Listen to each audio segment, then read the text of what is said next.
Do you see that we spend our entire lives veiling ourselves from the true character of God?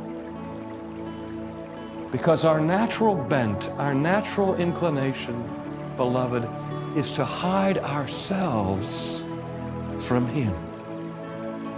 Because we know instinctively that as soon as the holy appears, it exposes and reveals anything and anyone who is not holy by virtue of that standard.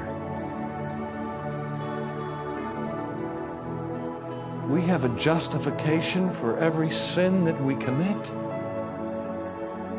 We are masters of self-deceit.